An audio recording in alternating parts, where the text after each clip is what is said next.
declare this meeting of the town council, the Mount Airy Planning Commission to order.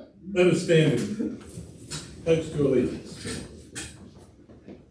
I pledge allegiance to the flag of the United States of America and to the republic for which it stands, one nation, under God, indivisible, with liberty and justice for all.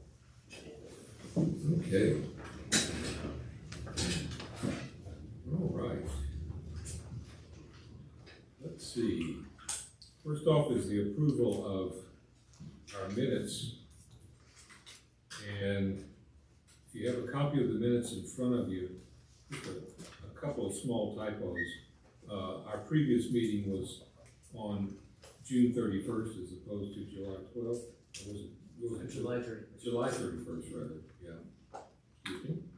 And then the next meeting tonight this is August 28th as opposed to the 31st.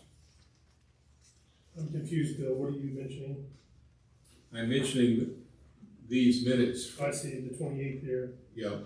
And that was June the 12th. You're saying, did we have a meeting in the middle of the month, or was it the 31st of June? July 31st. Right, but the approval of the minutes, motion to approve the June 12th. Yep. Is that correct, or that's incorrect? So it would have been June the 26th if it was the... What was the previous one? So June 12th was our June. Oh, that was the 12th, so that is correct. That's correct. I stand corrected. Sometimes it's challenging to think backward. So and I'm just trying to make sure I get notes for Deborah. So the only change is for the planning commission meeting dates from the 31st to the 28th. 28th, that's correct. Okay. That's correct. Okay. And then I would make a motion to approve it with those changes. And then all right. All those in favor, let me know by saying aye. Aye. Aye. Any opposed? Okay, very good. Thank you, sir. All right. Let's see, citizen comments. Did we have a sign-in sheet? we did, but I would just, with the amount of people we have here, it's not a sign-in sheet to speak, it's just a sign-in sheet. We're open for citizen comments if anybody wants to say anything now that, if not, we'll move on. This may be a very efficient meeting. We'll see. We'll see. Well, hope for that. Okay, the Carroll and Frederick planners are not able to be here tonight, but John, did you have?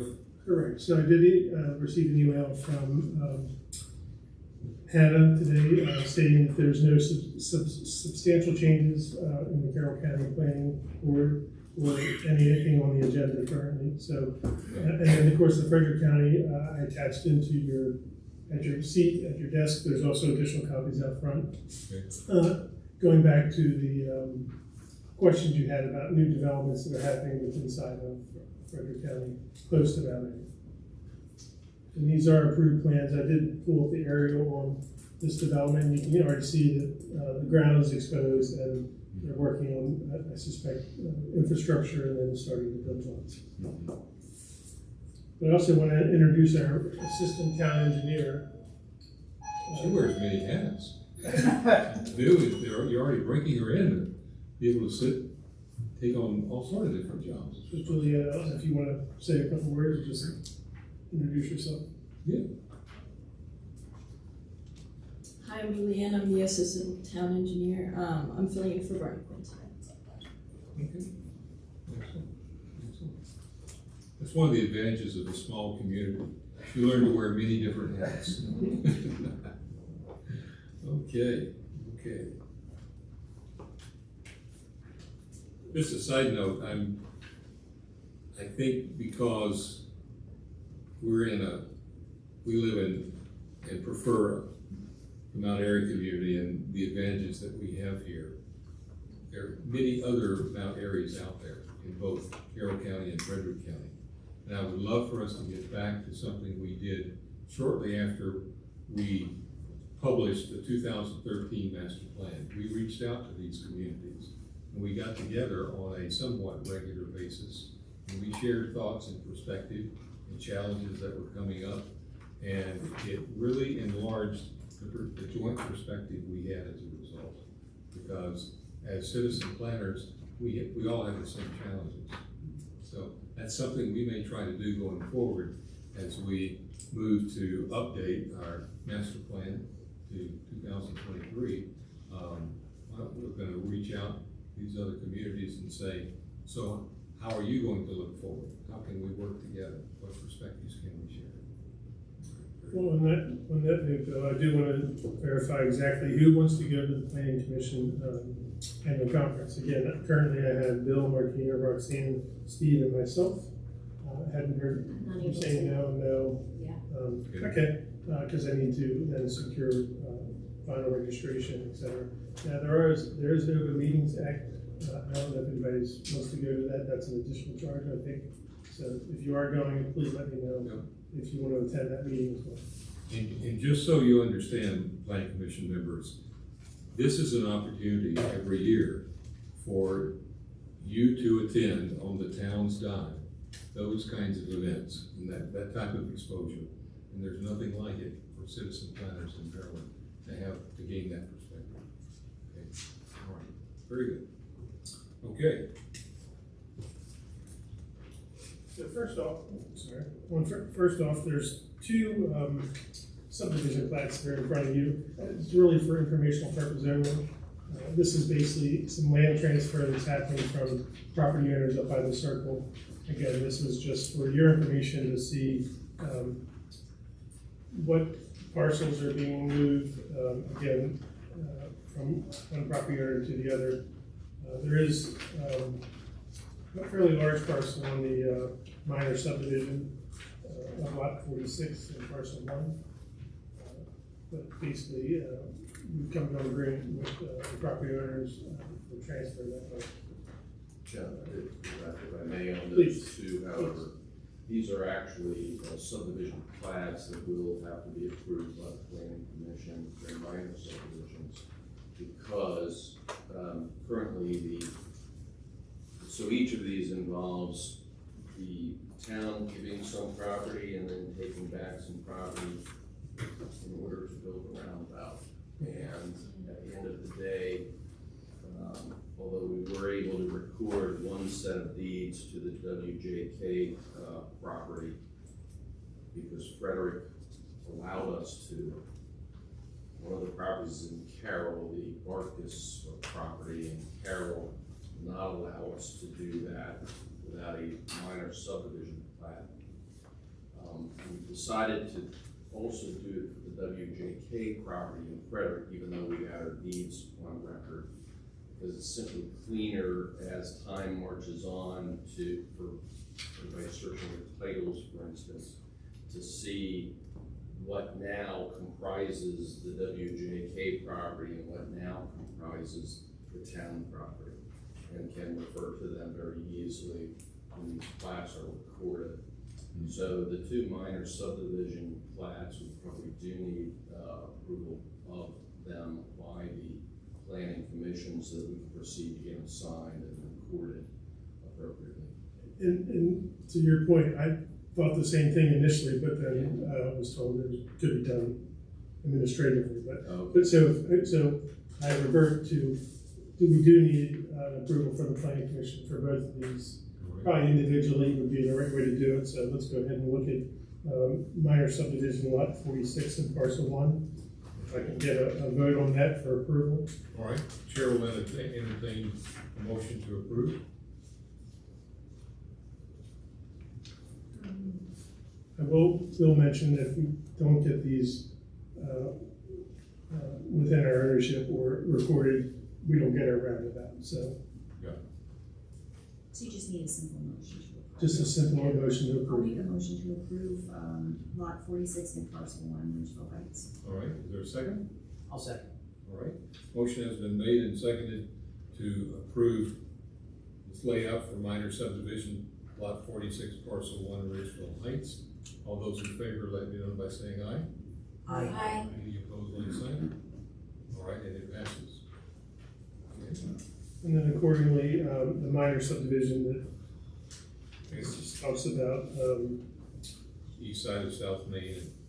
again, this is the Barkus residence, even though it doesn't have it on the actual minor subdivision, which will probably make that change. So if we can get a motion to approve that as well. All right, Mr. Chair, yes. before motion, if I may, and just a quick question with respect to wording that we saw on the previous plat, and that was a certification from the owner that this transfer certifies there are no suits, actions at law, leases, liens, mortgages, trusts, easements, or rights of way issues affecting the transfer. And I just happened to notice, Tom, that It's not on this one. it's not on the private one. Is that something that would be wise to safeguard the town? Here's why that's the case. Okay, the WJK property goes free and clear. We got a title search and we have title insurance as well for that. That's not true with Barkus property. Barkus property is encumbered by a first mortgage. So what we're doing to relieve that problem is submitting to the lender, and this is why the Barkus property is not closed yet, whereas the WJK property has. Submitting to the lender a modification agreement whereby the lender will agree that their lien will attach to the incoming, meaning to the Barkus, the town property that the Barkuses will be receiving. The lien will then attach to that, as well as the remainder of the property that will remain in the Barkuses' ownership, and relinquish their lien as to the Barkus property coming to the town, such that at the end of the day, you'll have a mortgage lien on what will be the new Barkus parcel, and not on what the town owns and needs to use in order to build a roundabout, if that makes sense.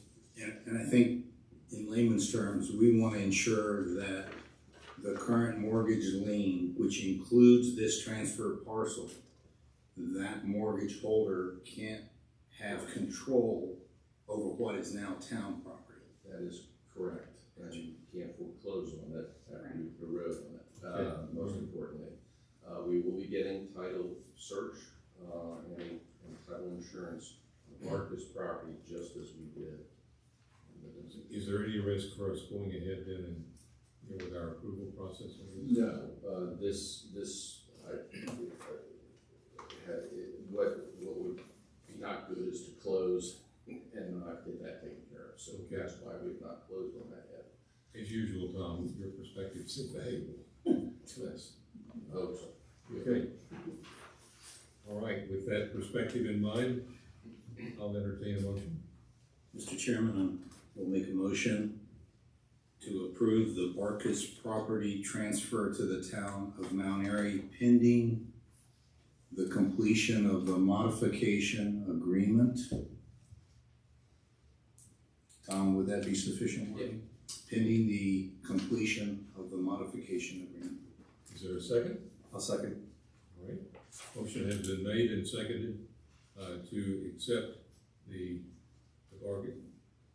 Barkus layout under subdivision. With those considerations, all those in favor, let me know by saying aye. Aye. All opposed, like sign. All right, it passes.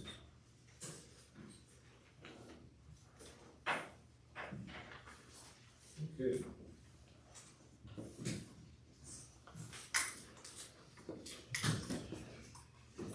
Now we get to our favorite section of the agenda, the ordinances.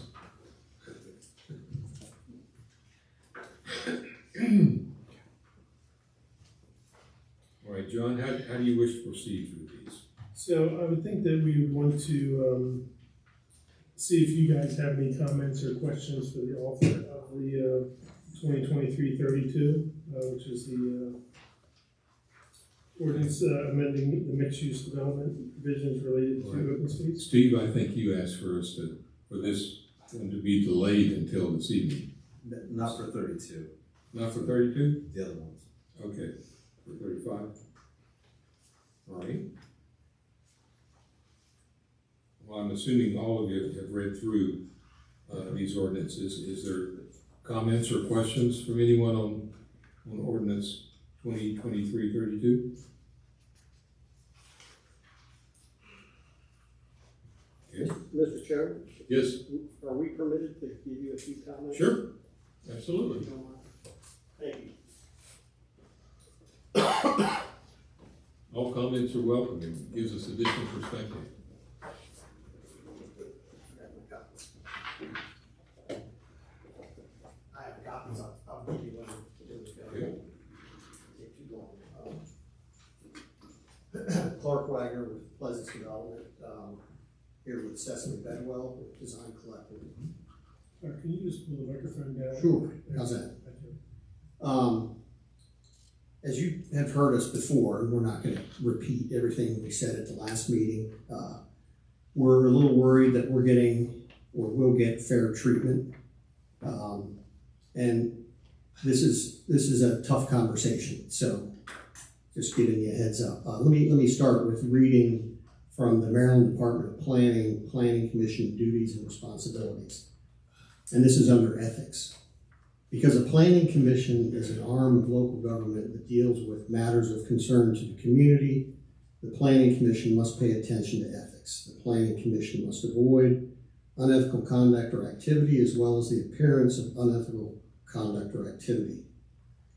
Conflicts of interest arise when planning commissioners are confronted with an issue which they have a financial interest or a close personal or business relationship that people may perceive as influencing the outcome of the decision. Planning commissioners faced with this potential conflict of interest should publicly disclose the nature of his or her interest in the matter and excuse him or herself from any deliberation on the issue.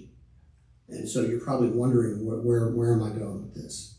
Let me give you a little more explanation. We're concerned about bias and conflict of interest, or at a bare minimum, a perceived conflict of interest regarding the MXD ordinance and our proposed Mannery Crossing project. 3 members of the Planning Commission now, Mr. Evans, Ms. Bynack, and Ms. Wallace, have been actively involved with the CAMO organization, I'm sure you know, which has consistently and publicly advocated opposition to our development. 2 members of the commission, Mr. Evans and Bynack, have made financial contributions to CAMO's GoFundMe account, as reflected on the account's website.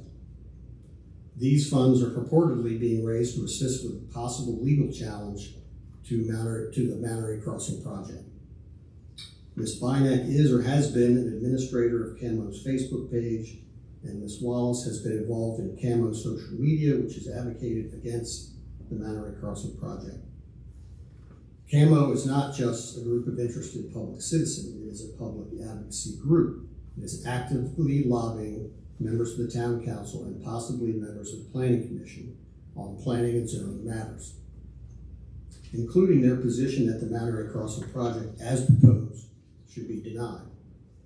These 3 planning commission members have had financial interest and or leadership roles in the CAMO organization, which should disqualify them from voting on any matter pertaining to issues that affect the Mannery Crossing plan. The ordinance changes proposed in 23-32 only apply to the Mannery Crossing development. It's the only property currently zoned MXD in the town of Mount Airy. There are no proposals in the 2023 master plan to add other properties to the MXD zone. Under the town rules of procedure, we believe the role of these 3 members in CAMO meets the requirement for recusal. All 3 members should recuse themselves from voting on the MXD zone ordinance 23-32, since their past participation in the process as members of the CAMO organization demonstrates bias against the Mannery Crossing development. Specifically, in the case of Commissioners Bynack and Evans, their financial contributions demonstrate a clear financial interest in the CAMO organization. Commissioner Wallace has clear vested interest in the CAMO organization, as she's been a vocal member and a volunteer who managed the group's social media. And ex officio commission member Evans' participation on MXD issues involving Mannery Crossing is also prohibited by Code of Maryland Land Use Article 2-102A3. And I'll just close with reading small piece of your own rules of procedure. This is section 4.5, I'm quoting. Members recusing themselves from a commission matter shall leave the dais of the planning commission for the duration of the matter is being considered. Members are encouraged to consult the town attorney or chairman of the ethics commission as to the propriety of their voting on any matter which may involve an actual or perceived conflict of interest. So we don't raise these issues lightly. We're just worried about our ability to get fair treatment. And we felt obligated to bring this up. And we appreciate you mentioning that concern. We have more detailed comments about the ordinance that Cecily was going to address. Okay. Yes, please. Tom, did you want to weigh in on this? Well, I prefer not to give legal advice in an open forum. If you would like to get legal advice, a suggestion would be to vote to go into a closed session so that you can take legal advice. All right. I will say this publicly. Our town attorney and I have given presentations to the Maryland Planning Commissioners Association on planning commissioner ethics. Okay? I'm the vice president of the Maryland Planning Commissioners Board of Directors. Currently, have been for several years. Okay? There is you don't cross the line when it comes to your responsibility as a planning commissioner, especially with regard to ethics.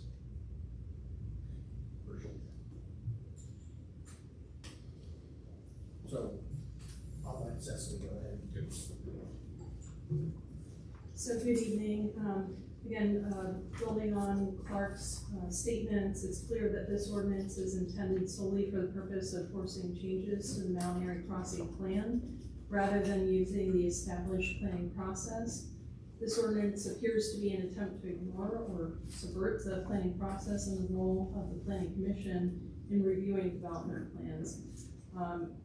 It seems to be a legislative end around, a way to circumvent the Planning Commission's designated role and responsibility with regard to land development planning. We ask that the planning process for Mount Airy Crossing, the Beck property, play out without legislative interference, and any changes to the MXD ordinance at this time should be consistent with the Mount Airy Crossing plan that resulted from the SHREP process and is now scheduled for 2 public hearings. If there's a goal to change the open space requirement, then the reasonable approach would be to have it match what is in the current Mount Airy Crossing plan, which is a 25% open space designation, which is 250% more than the existing requirement under the MXD zone. And we've said in good faith, we're happy to meet that. Any attempt to change the ordinance to anything beyond what is currently in the proposed Mount Airy Crossing plan is arbitrary, and we would argue fundamentally intended to change our plan through legislation rather than the established land development plan review and process. Couple notes, building upon my statements at the last Planning Commission meeting. The MXD zone is intended to have different requirements than residential zones and commercial zones. Adding the MXD zone to the residential zone's open space table is inconsistent, as MXD by its very definition is not solely residential. Language changes in the proposed ordinance intended to create residential subdivisions, neighborhoods like other residential subdivisions in the town of Mount Airy is opposite or not the intent of an MXD zone. This approach eliminates the goal of creating walkable, pedestrian-oriented neighborhoods, one of the goals, and design excellence.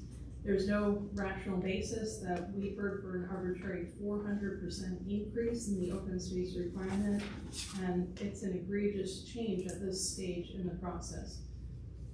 Again, I'll just state there's no rational basis for restricting also attached units to a maximum of 5 per building. MXD and industry standard in general is 7 dwelling units per building maximum. And again, we are adhering to that. So again, we take issue and would just like to say that without a rationale behind these changes, we find them in opposition to what good MXD planning practices are. You guys have any questions? All right, any questions for them? Any comments or I feedback? have a question. Go ahead. Mr. Wagner, on a net developable acre, how many townhomes can you put on that? Like, so 1 acre. maximum of 7 dwelling units on a net developable acre, is that feasible? Well, it's a difficult question to answer because net developable means you have to net out the environmental resource areas, and that's different for every property. So you really can't theoretically say what a net developable acre is. Okay. I mean, for us, on our property, our net developable acreage is around 88 to 89. So the total property is 91. So there's not a whole lot, there's only a couple acre difference between the two. Okay. For our property. Is that, I don't know if that helps you. Well, that helps. Yeah, thank you. Anyone else? Mr. Chairman? Yes. A quick question with regard to, and I've read it several times, maybe a Tom question here. 98-23, which is the section addressing this amendment. There's a paragraph B that ends with any development with a residential component, let's see, except that plats recorded before the adoption of this section are exempt from the provisions of this section. Amendments thereto don't apply to that statement. Is that accurate? In other words, plats already recorded and then we amend 98-23. Correct. Those plats already recorded aren't now exempt from that amended section. That's correct. You can't affect recorded plats with amendments to subdivision regulations. So in this case, amendments we make on 98-23 would apply to the Mount Airy Crossing. It depends on the amendment, but yes. They would apply. Yes. Okay. All right. I just wanted to clarify that because the wording is such that it almost implies that if you're already recorded, subsequent amendments to this section are exempt from those amendments. And again, I'm not the legal guy, you are. I think the intent is to say that amendments that you enact today do not affect plats that were recorded yesterday.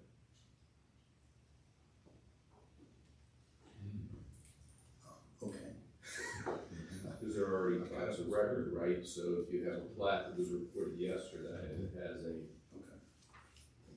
maximum lot size, I'm just making it up, 1 acre, you enacted a regulation the next day that says that the maximum lot can only be half an acre.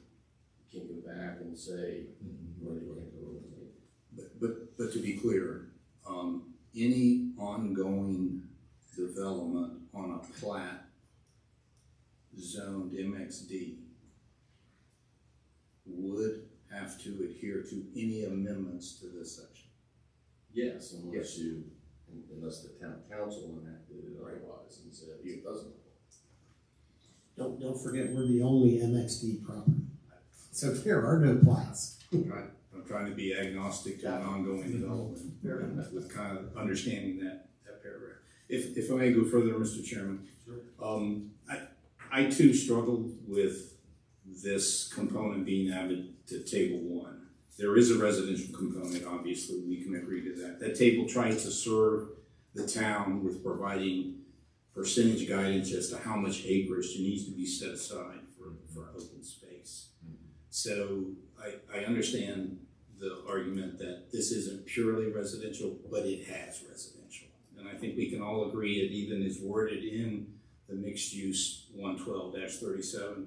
Open space provides the attractive environment for any residential component that's within a zone district. So I think we can all agree we need to have open space. And we need to have it consistent with all the other districts that we zone, which wording is net developable, because that's another big change of this amendment, is that we're getting away from gross acreage. So I think there's a good element of this amendment in that we're all getting consistent wording in how we're putting that yardstick against any district, net developable. And then I looked at the movement of 8 dwelling units per acre to 7. That's also in this amendment. And so when you go to 7 dwelling units per acre, you're getting close to what we define as R7. And if you look at R5, R7 in the table, there's a 50% requirement for open space. I'm trying to walk the dog logically as to why 40% seems reasonable. So let me just go that direction. So 7 dwellings per acre looks like approaching the R7 pure residential district. We all agree residents deserve and should have an attractive environment with open space, including recreation areas, including environmental resource areas that we protect. All of that, I think, is important in any district. So when I look at us adding MXU-CC and MXD to Table 1 with a 40% requirement, and then I bounce it against what's just above it at R7 at 50%, knowing that mixed use has other activities, commercial activities, obviously, involved.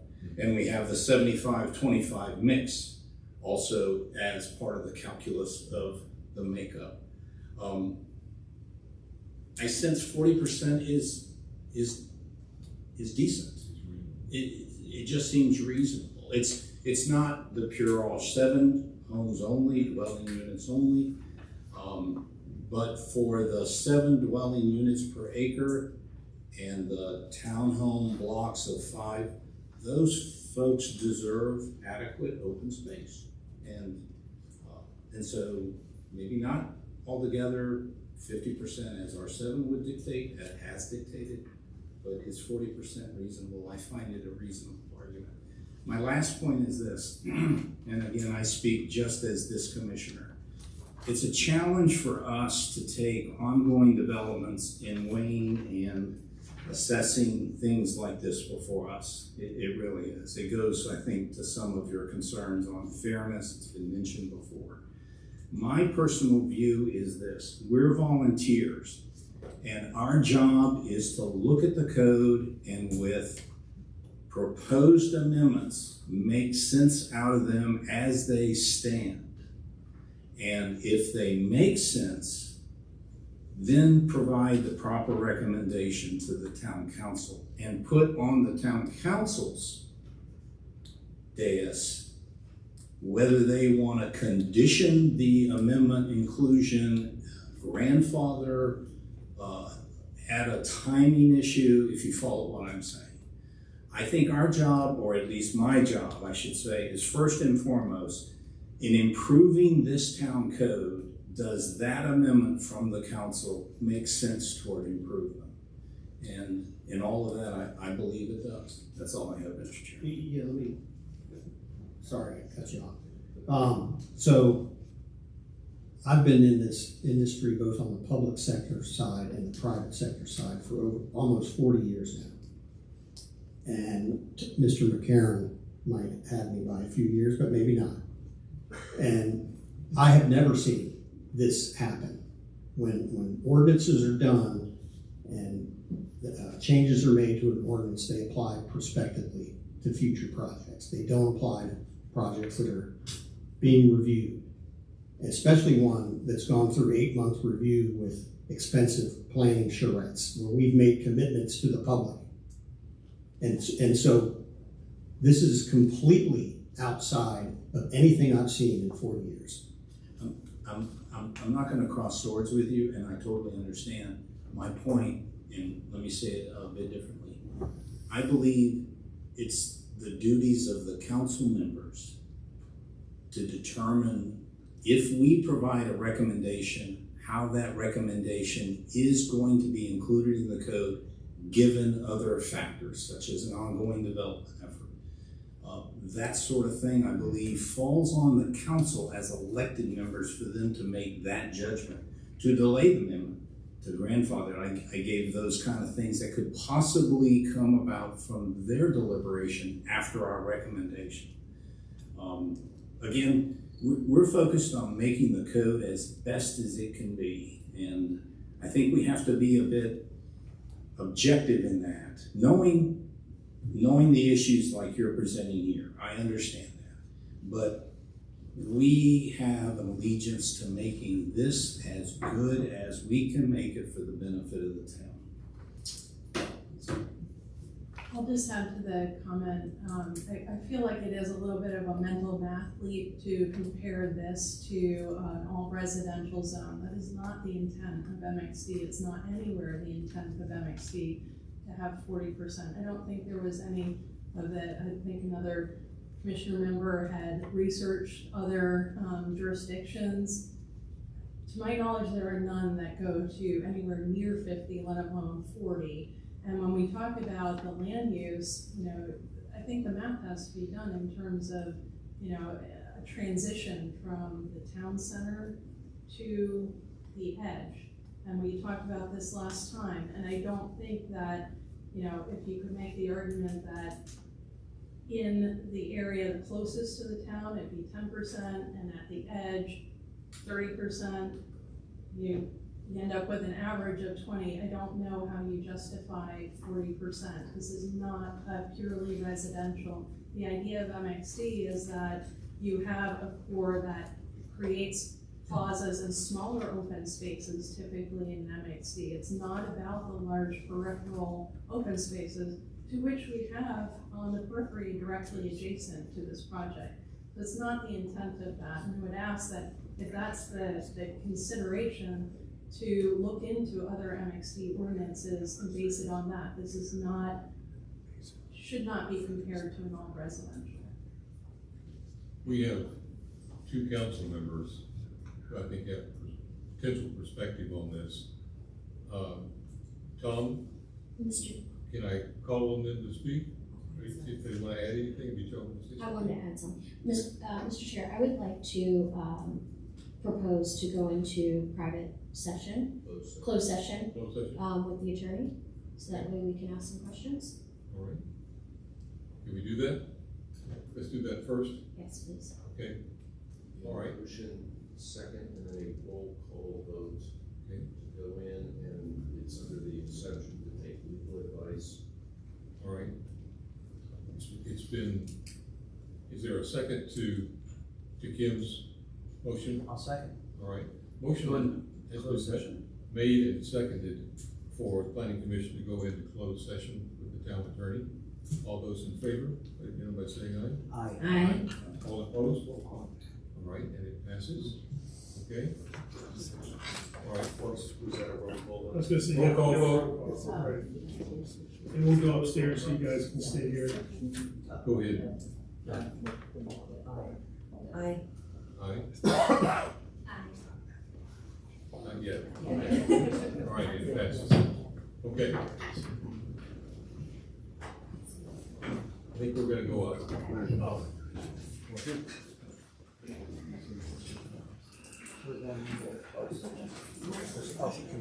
So push the camera in the rear tomorrow. So it's continuing. All right. This planning commission meeting will come back in session.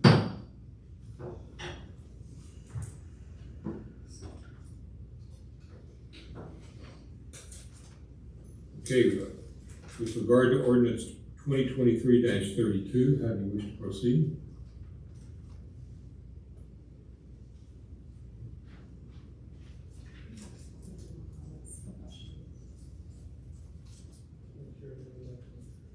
Are there any more comments or questions? I know I have some. Go ahead, This would be for, brief as possible. yes. Go.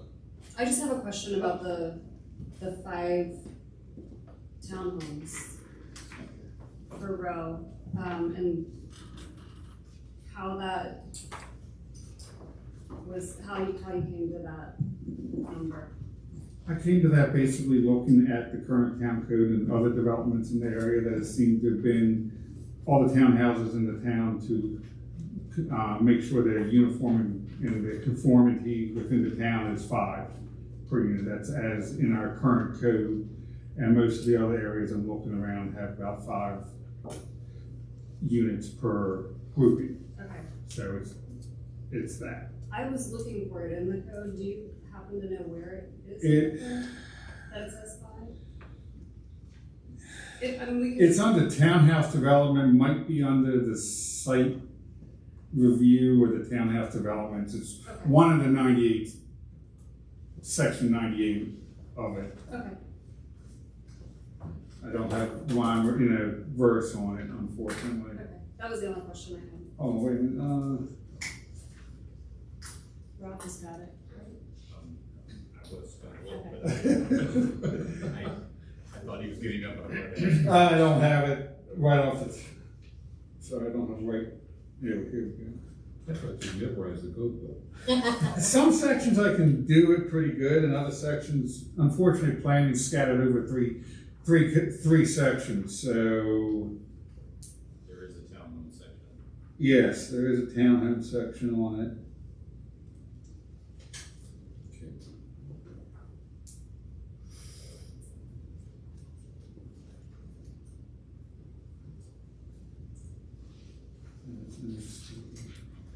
I would say let you all find it. I think it's 98 on townhouse developments or whatever considered a townhouse development.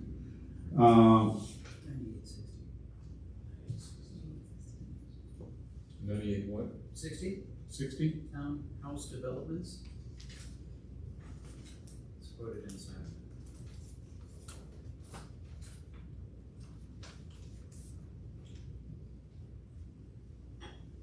I think it's 112-28 in the R7 district, by way of example. That's subsection D2, maximum number of attached townhomes, houses, I'm sorry. Thank you. Thank you. Thank you, Tom. What was that third section again? What did you say again? Section 112-28 D2.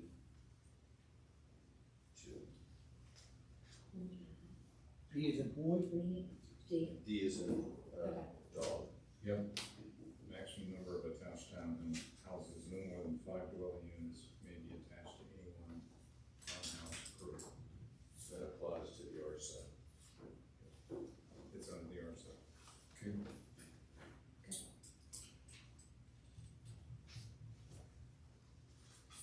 Mr. Chairman. Yes. Councilwoman Munder, while you're there. Yeah, that's what I was gonna ask. Any more questions before he start playing up and down? Without stating again kind of my rationale as far as the comparison of 40 to 50 under R7. Mm-hmm.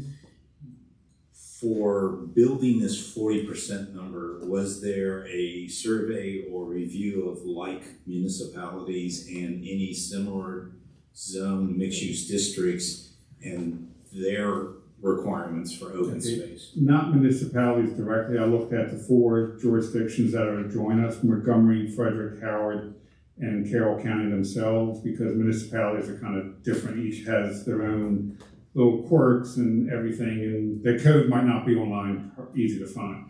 What I found out that Montgomery County probably does have something, but the code online is as convoluted as anything, so it's very hard to try and narrow it down. I'm sure it's there, but Montgomery County, the zoning that backs up to us in Montgomery County is agricultural reserve, and I believe that is 1 house per 25 acres in ag pres for Montgomery County. Frederick County does have something to it. I would say, comparing their code to the MXD ordinance, there are 2 current, I want to say, zones within Frederick County that would classify as potential mixed use. One is the PUD, which is Planned Urban Development, if I understand it correctly, the acronym. It has a mix of everything that our MXD has, commercial, residential, townhomes, similar housing mix, allowed mix. Their requirement is 35% open space for the development for it. If in Frederick County, if it is zoned in MXD zone itself, it has two different types of open space requirements. 20% for commercial, in whatever deemed as commercial space within it, you have to provide 20% open space. And then I believe 30% for a residential component of the MXD in Frederick County.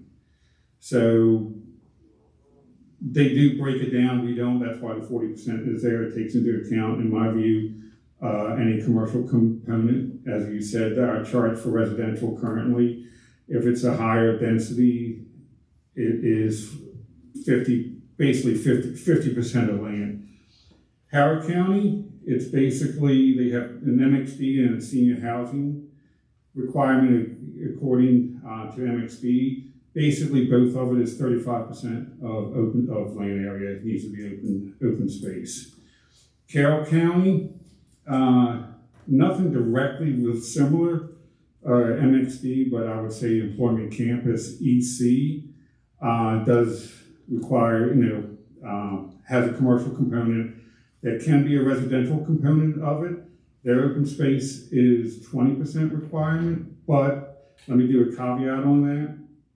It might seem kind of low or similar, it might be something, I don't know, what is being proposed, but out of the employment campus zone, only 15% of that area can be converted to a residential component for it. Also, the employment campus must be designed or is encouraged to design that any commercial components have trails, courtyards, and everything else designed in it. So the design itself will provide more open space on the commercial side of it. So the local jurisdictions surrounding us and that we are based in do have specific mixed use, and they're similar to what is being proposed here. So you looked at a multi-county area? Yes, that would justify, that would have similar living conditions of us. Very appropriate.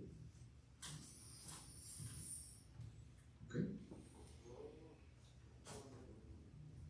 Yes, sir? If there's an opportunity to speak, I have a few questions, comments. Anybody else have anything? All right, your turn. All right. Thanks again, Carl. All right, thank you.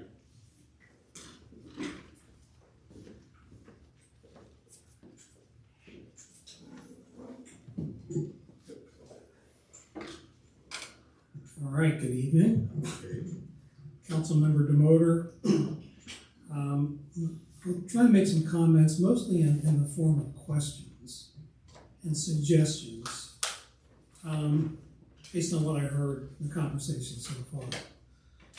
So I heard some conversation from Vice Chairman Gent about this 40% number of open space seems like it makes sense for various residential housing components, and then comments that you may make some sort of a recommendation back to the council, and it's up to the council to think about how and under what caveats and conditions that recommendation may get voted on or whatever.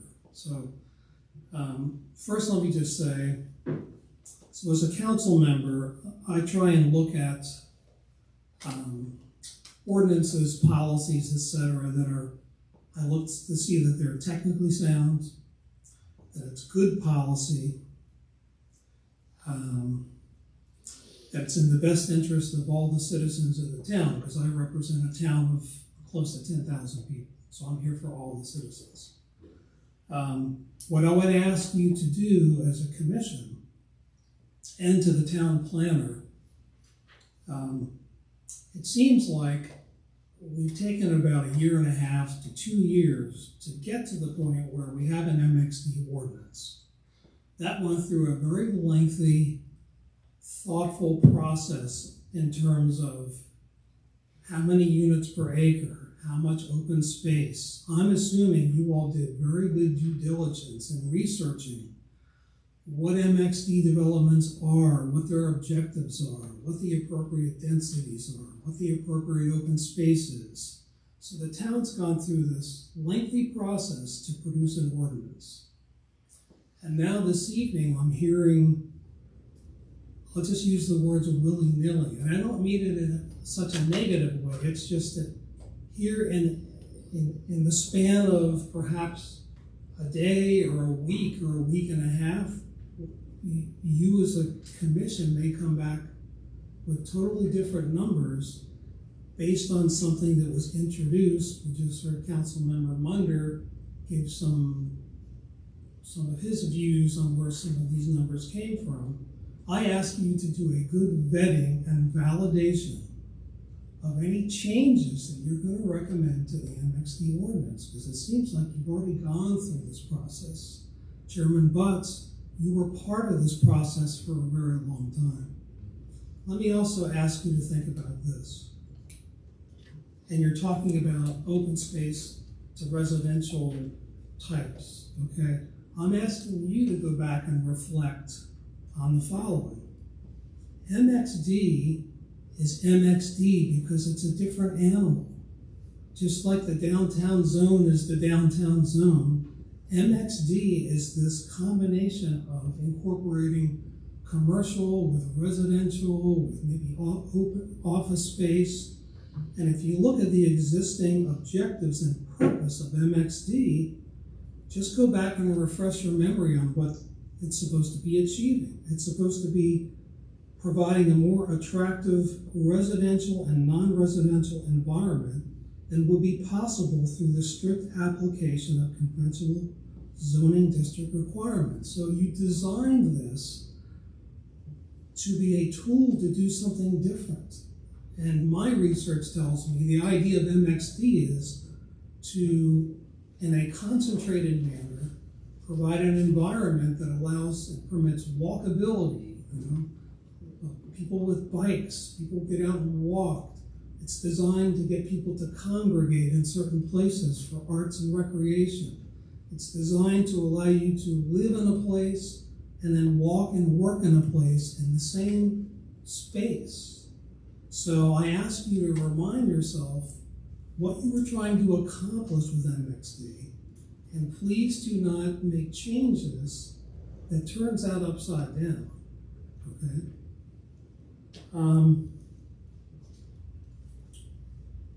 What else do I want to say?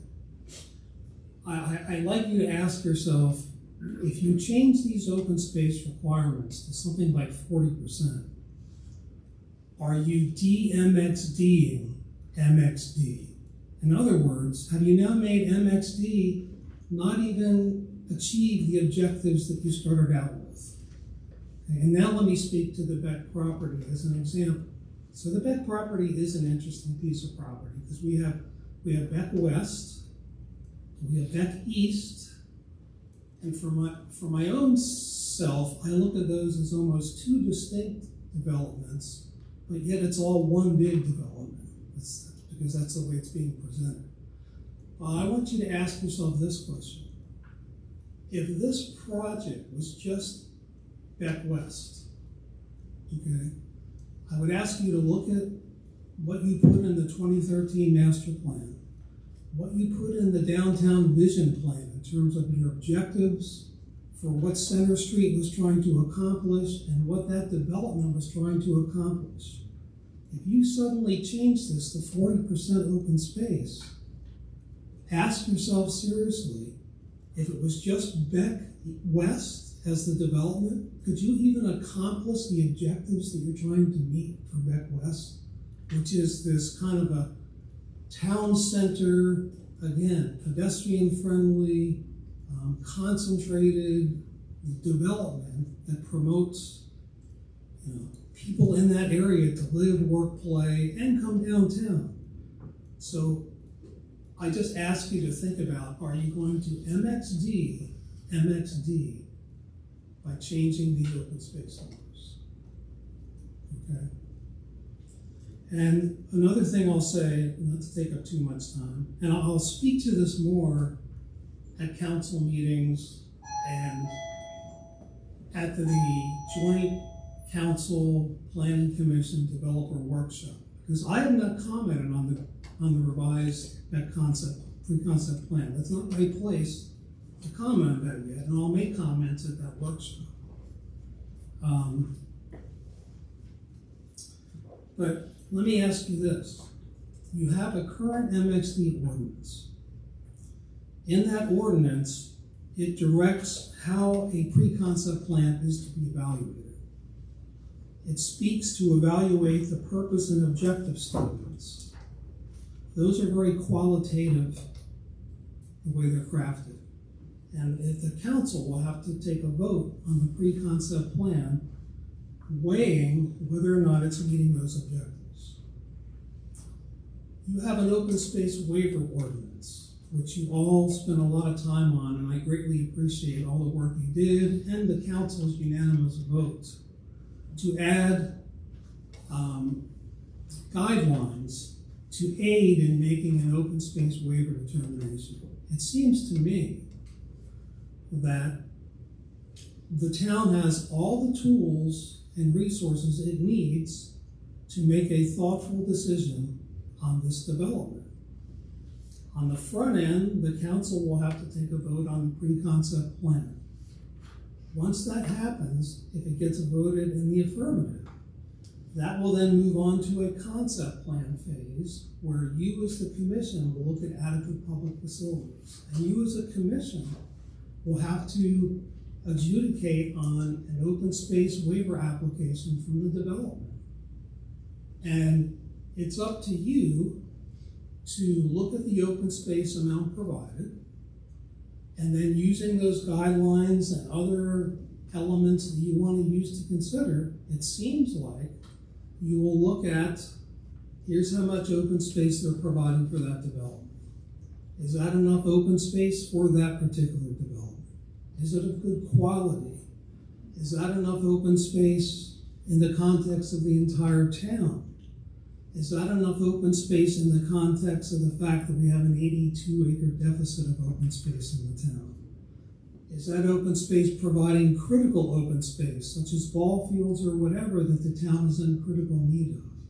And any other elements you want to consider. Well, my point is, at that phase, you will make a decision and say whether the final number is 25%, 30%, 10%, 45%, you'll be able to look at that plan and that open space, and you'll make that judgment. And if you don't think it's enough open space or good enough quality open space to meet the objectives of that development, then you will not approve that waiver and they will have to go back and do something else.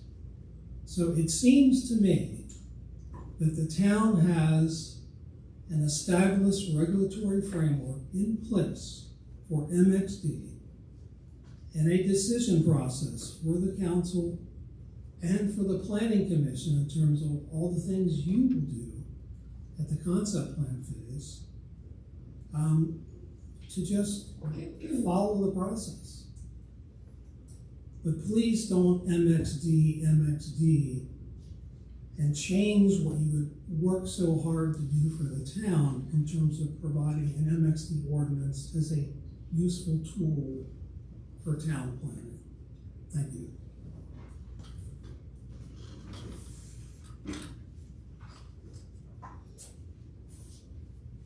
All right.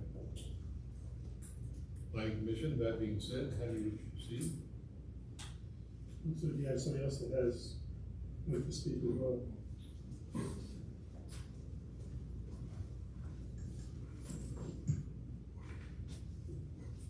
My name is Ron Beck, and I'm one of the. Mr. Beck, can you make sure that green light's on? So you press the button right beneath there. There you go. Thank you. My name is Ron Beck, and I'm one of the co-owners of the property. I've lived in town since been associated with the towns since I was born in 1948. Graduated from Manning High School. I have a civil engineering degree from Virginia Tech, a master's degree from Tech. I worked with Carroll County Planning and Zoning while in college with Mr. George Greer. You all remember him. So I've been through the ordinance, and in addition to the comments, I'd like to thank Mr. Ryder for his comment that he just went through. I think it's very thoughtful. I was pretty interested in Mr. Munder's rationale for his 40%. Mr. Beck, all the first. can you bring that mic closer to you? I'm sorry. That's probably me because I'm not close, but. So you just pull the base a little closer to you? Sure. Is that better? It's better. Yes. So it's interesting that in response to your question on percentages, Mr. Munder quoted Frederick, Carroll, Howard, Montgomery counties, and all the percentages that he cited for zonings that are similar to this MXD. None of those percentages approached 40%, yet 40% is apparently what he's come up with. That doesn't seem consistent with me. Then the last comment I have, and it's kind of a nit, but I'm going through the revised document here on page 2 of 7, under paragraph I, which is below the table we've been discussing.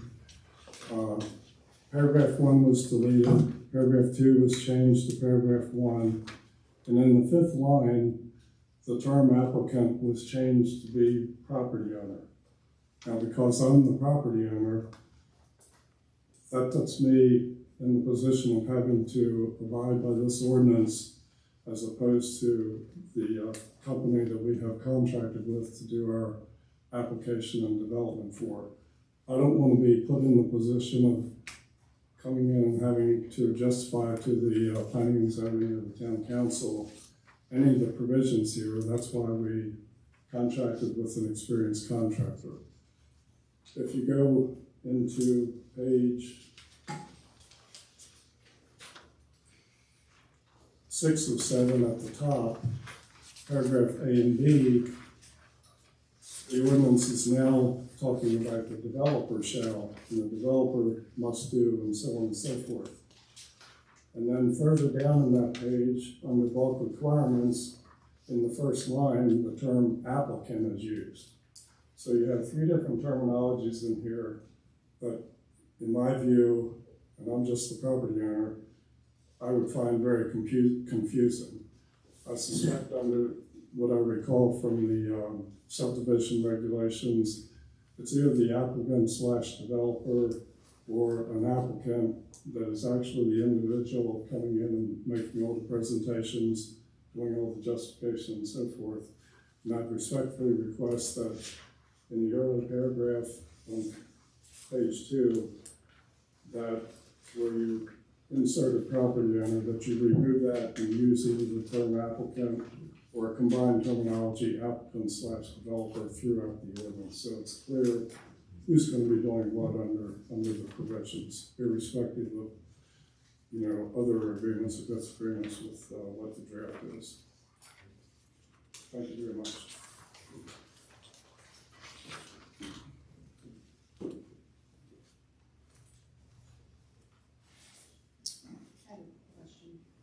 Can we ask Mr. Munder why he changed from applicant to property owner, just what the rationale is?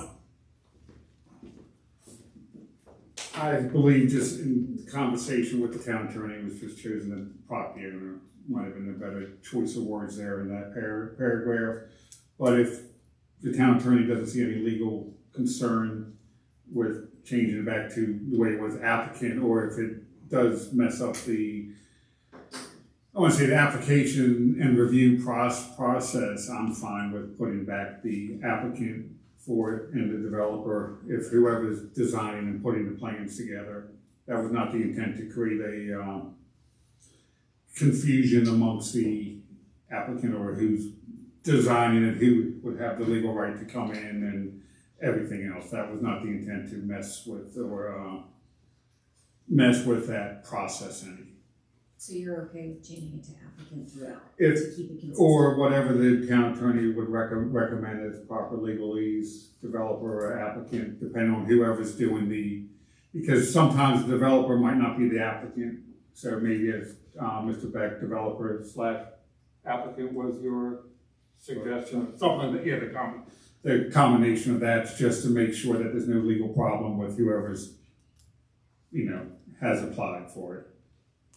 So I'm fine with that. So the original and current says applicant, I believe throughout the rest says applicant or developer, words to that effect. I have no problem with it staying applicant. I also don't think just because it says property owner here that necessarily means the property owner can't have the developer come and testify or the engineer come in and present and things like that. I don't really view this as a major substantive issue, and I have no problem with it staying applicant as it currently is. Good.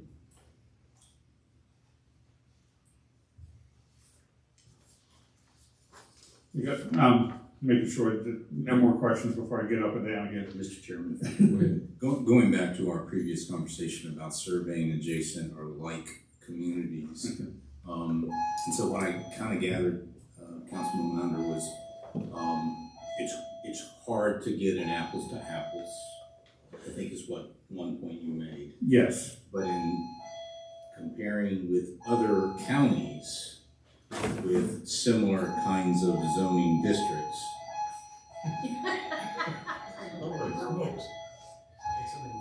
sorry, I'm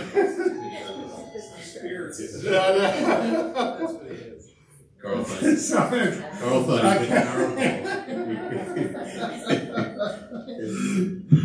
but, and so I'm exploring the realm of reasonable here, okay? And so it's currently written 10%. Yes. In our code. Yes. So as a baseline, that's what it says right now. Mm-hmm. As much as I'm trying to stay agnostic to any ongoing development, we have seen what a development in that zoning district can do with open space in the 25% realm, if I'm correct. Okay. All right. So that's 2.5 times, right, what our current code says. Mm-hmm. And so again, I go back to it's in the code. We have a residential component. Those residents deserve all the things mentioned: walkability, open space, recreational areas, livability, all are synonymous with adequate open space. And so what's good enough? As we make this journey as a town into this first time in this new zoning district, right? Mm-hmm. So long-winded, I know, but what I'm trying to do is lean back on the diligence of looking at those other communities, and I think 10% is not enough for a family to live, even with the interesting complex myths of commercial, everything already described, right? I think a family buying into that district deserves more. Just again, Ralph. Yeah. So above 10% to me is a starting point. But then comparing it to what has happened in adjacent communities, is 25% adequate? Is 30% ambitious?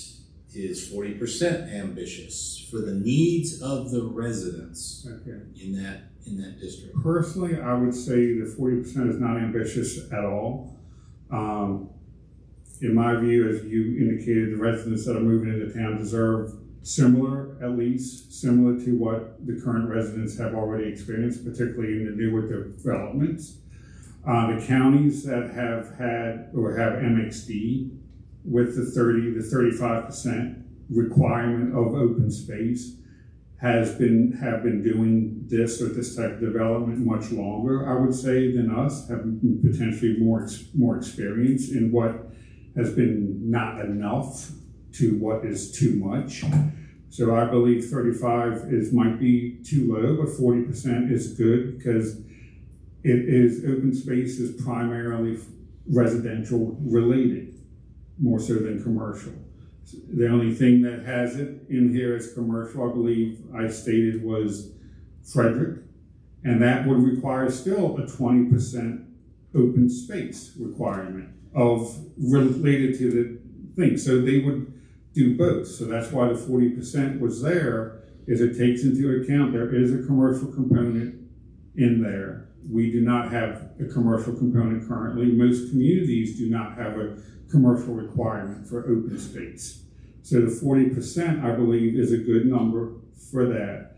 Also, amongst finding it, just as a side note here, two side notes here, that Howard County, if the property was added to the water and sewer plan as mixed use for the 2030 plan, they would be required to provide 50% open space for a mixed use development. Also, if looking at how it's approved in Frederick County, the county council has final say in all the development, all the plans. And if they so chose to, they could require a developer to add parks and school spaces in addition to the required open space of 35%. Carl, question. Yes.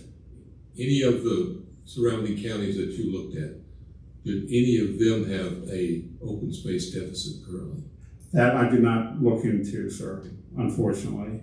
But I would say is if we are in open space deficit, parks and open space is number one concern probably with a lot of developments. That's what you always hear, that needs more open space, more parks, more development when it's related to residential development. Okay, any other questions for Carl?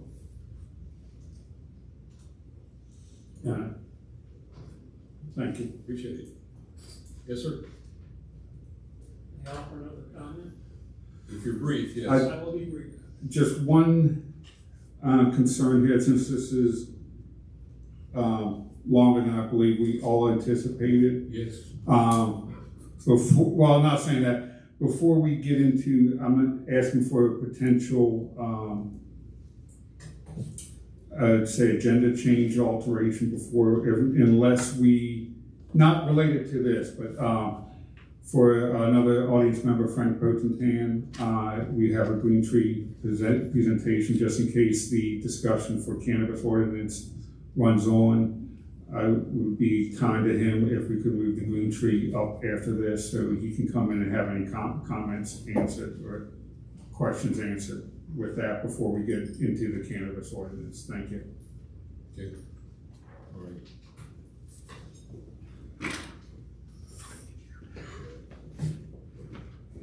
Okay, let me see how I should phrase this. So, building on the comments I made previously, I'll make this brief. So if one were looking at the current Beck pre-concept development plan, one could look at that and say, potentially, on the Beck West side, what are the objectives of what we're trying to accomplish on the Beck West side? And looking at the downtown vision plan and our 2013 master plan, one might look at that and say, you know, for what we're trying to accomplish there, 10% of open space may be workable because it will allow the objectives of true MXD in a kind of town setting to be fulfilled. If one looks at Beck East, one might look at that and say, well, there's a commercial aspect there, but this is largely residential over here. So one may look at that side and say, to achieve the objectives of what we might be trying to accomplish there, that side may indeed need more open space because it's more residential than commercial. So I guess I'm just trying to make the argument that the current MXD ordinance says a minimum of 10%. I think your MXD, whoever wrote this, it seems like designed it in a way to provide flexibility. So depending on the objectives of that development and what the objectives and goals are for the town, you can get out of it what you want to get out of it. I've said at council meetings for the record that I look at development through the lens of adequacy of public facilities. And I've spoken often about open space and how important open space is to the quality of development. And I still believe that. But again, just be careful that you don't MXD. Thank you. Oh, last point. I would hope that we can do the cannabis ordinance next, because we're on a time frame for that, where I think it's important for the town to get something in place by the end of the year, by January 1st. So I really think we need to talk about it tonight. Thank you.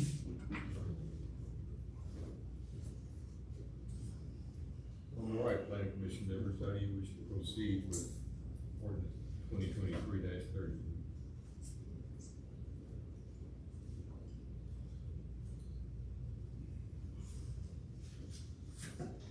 Mr. Chairman? Yes. A question for the town attorney. We have 90 days to deliberate on a proposed amendment. Yes. From the date of its introduction at council. No, it's from the date of the first regular meeting that you all have it after the introduction. So, no, this was introduced 6/5/23 referred from town council, planning on 6/5/23. So you'd have 90 days from whatever the planning commission meeting was in June, right? Which was Actually, the 12th, right? So we can also ask for an additional 90 days if So necessary. we can extend the town council. But I think we have to go in front of the town council and request that. That's correct. And that would probably be the chairman that would have to do that. Yeah, that's how it's, I think it's been done once before. I'm willing to do that.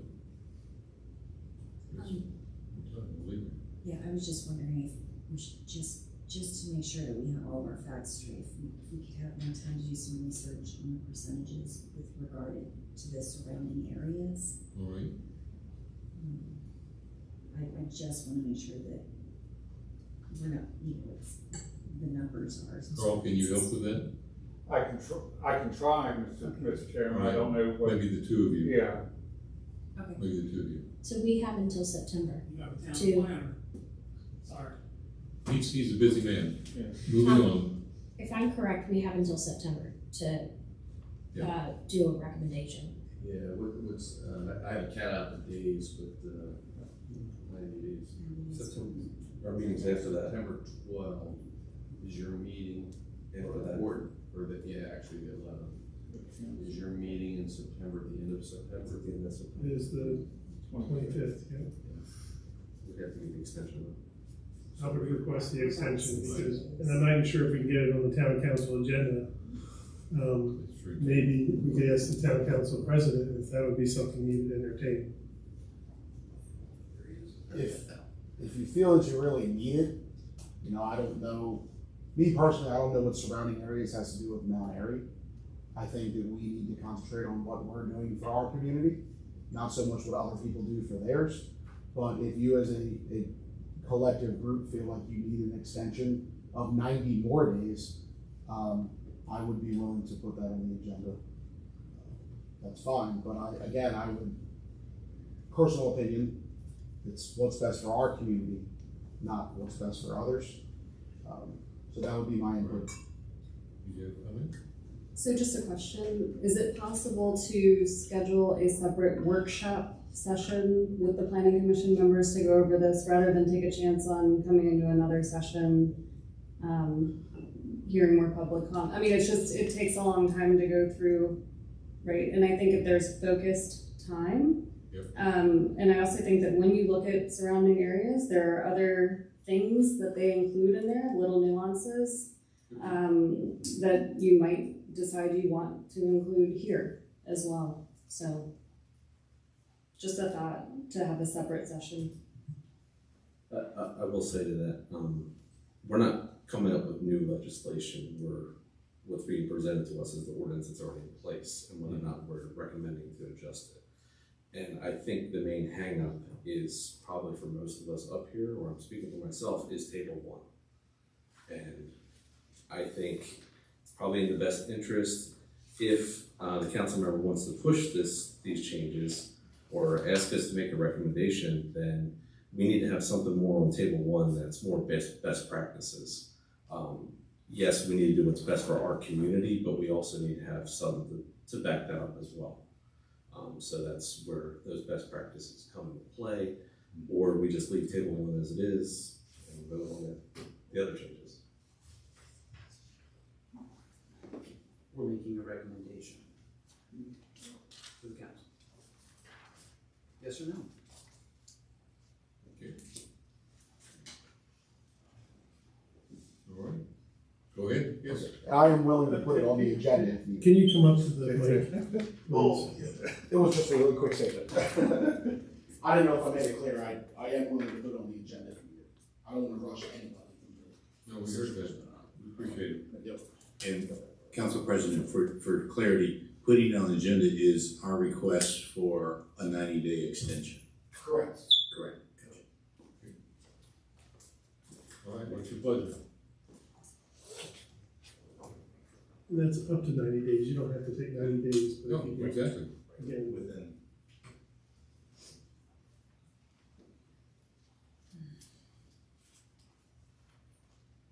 I'm open for a motion. Before you do, may I have one clarifying question, not to concern, just so I understand something here. Commission Member O'Malley said it's table one. Is just that the fact that the MXD has been added to the table is the, I want to say the heartburn or the concern with it. Because previously, before it's changed, I just put it in the table because it just seemed like the right spot. There was an existing table that listed it. The original version of the existing code has it in a separate line stating that. If that's taken back out of the table and put in the separate line saying, I want to say MXD is a 40% minimum, like what, just take out the 10, put the 40 in like it was, would that alleviate the concerns with it being added to the table? It's not the way it's presented. Okay. It's that the way we're looking at the numbers. It's, the fact that we have an ordinance with the numbers that were already approved. And again, just because the numbers are on there doesn't mean anything gets approved with those numbers. Okay. Those are minimums. So. In the whole table, you mean? Yes. Okay. Whatever these numbers are you have posted, whatever in the town is 25, 35, 45, those are just minimums. That doesn't mean it gets approved at that. So, and I think even if you put it in the table, I think it's the number 40 compared to 10, the 30, 35. Okay. I think that's where the hang up is. Okay. It's dialing in something more appropriate or leaving it alone. Okay. I'm just trying to figure out if it was, looking for the areas of compromise. It was just in the table. If there's a format, I'd be willing to take it back out. But I want to say, I believe that, I'll let you go, because I believe the table itself is what they have to minimum provide. But if it's anything less than what the minimum, they don't do. So that, I think that's what a lot of Council President Washbaugh says is what's best for the town. What it is currently they have to provide 10% minimum. And that's just to apply for the waiver. They can do it minimum 10, they can stick with 10, they can apply for more. The current table is, this ordinance basically says it's this percentage as a minimum, or you don't get it. If you move ahead, you can give us more, but that's about it. Thank you. Mr. Chairman, I'm ready to make a motion. All right. Please do. Our purpose, as explained by others, is that we're to provide a recommendation to the council. My motion is that we recommend to the council that we table the commission table 2023-32 proposed ordinance for further commission deliberation, which will require council's approval of a 90-day extension past September 12th. And I won't get into any details as how we will deliberate. I heard some good ideas, but just leave it broad that we just need to deliberate on this further, gather additional info. So I'll state again, the recommendation to the council is that we, the commission, table 2023-32 for further commission deliberation, which will require council's approval of a 90-day extension past September 12th. Is there a second? I'll second. All right. Motion has been made and seconded. Ralph made the motion that we request a 90-day extension. All those in favor, let me know by saying aye. Aye. All opposed? And it passes. Okay. Now, timing wise, what was the request that we move up? Item number 7, I think, is the question about discussion of the possibilities of an independent consultant to review the green tree concept plan and pattern book, provide recommendations back to the planning commission. Right. You want to move ahead with bringing number 7 up? Sure. Okay. Yes. Frank, you want to talk?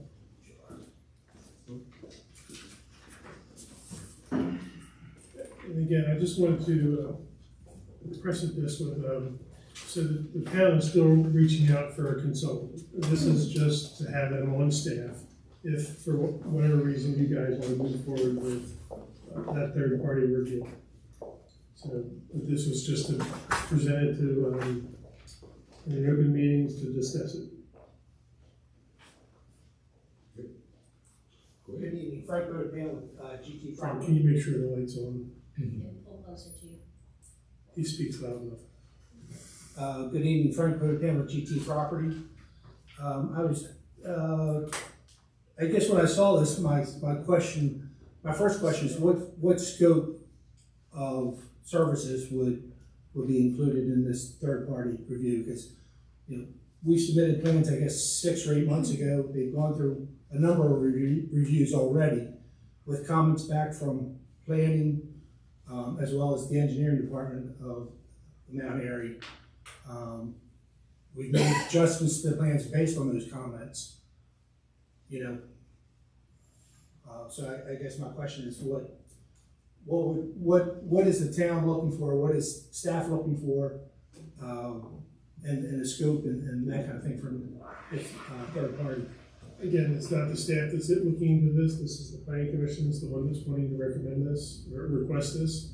So I would have to have them answer the question. And it's not specific, just a green tree.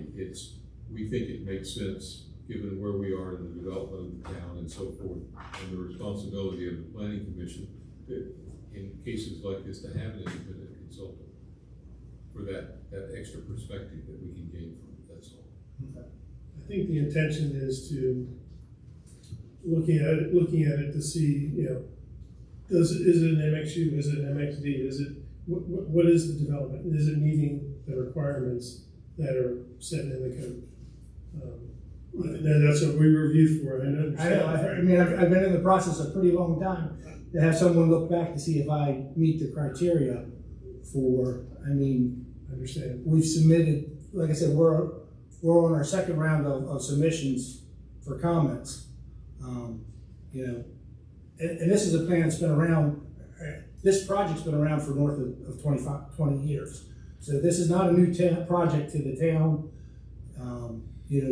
The town has seen previous renditions of this with much larger number of units, almost triple the number of units. And I know we've made modifications to it to accommodate some of the ordinance changes that have occurred since it was originally submitted, namely the open space requirement.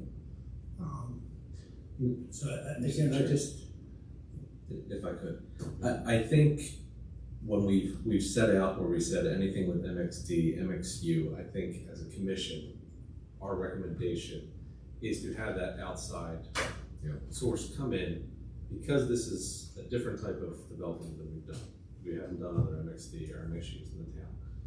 We want to make sure we get it right. We want the outside source, somebody else to come in and say, hey, not just you, we're not saying, you're providing a bad development or you're not doing the best you can. But we want a third party to come in and say, you know what, this is up to snuff, this is best practice, this meets all the other requirements, what everybody else is doing, whether in the state or whatever else is best practice, this looks fantastic, this will go great with this town, and this is everything. It's really just for these types of developments, because it's not something we're used to doing, that we kind of want to have that third party come in and say, yep, this looks perfect, let's do this. And I understand that, but I guess I'll go back to something that Mr. McCarron said earlier when you were talking about you couldn't go back and record it project and change the requirements. I mean, I've gone pretty far down the process where we've laid it out, we've done utility design for the project, we've done mass grading for the project. So, you know, if somebody comes in, a third party comes in and makes a change to it that's substantial, I mean, everything I've done for the past year on it, as far as the engineering work, is out the window. It's not, that engineering work isn't as easy as just cutting and pasting one little section and saying, you know, you make this minor change, you know, it affects all the stormwater management for the whole project. So you go back and basically have to redo all of that stormwater management that's already been done and submitted to the county. We've received comments back from the county. And I would, you know, stormwater management is just the one major issue that I'll use. You know, we've submitted to State Highway. You know, we've been through, you know, all the appropriate agencies, and it just seems like it's kind of late in the process to go back and understand what your goal is there. And I agree 100%. I just think that for this project, it's a little far in the process to go back and have that conversation. Any reactions or comments? Mr. Chairman? Yes. Yeah. I would ask you to look at it a little differently. I can sense the downside from your perspective at the introduction of an outside consultant. But Frank, I would ask you to step back and think, would you want our learning process on the right components of the pattern book and the concept plan to be so iterative that you're constantly having to answer, adjust, make changes? Or if we brought in someone who is experienced, knows this business well, knows the ingredients well, as an additional partner, I would prefer that up front, to know I have a good sense of what is solid in my pattern book as submitted and what things need to be changed. I'd rather know that up front through a consultant that has the credentials, rather than 3 months down the road when 3 of us and the town staff go, oh, the elevations don't look right. Do you follow me?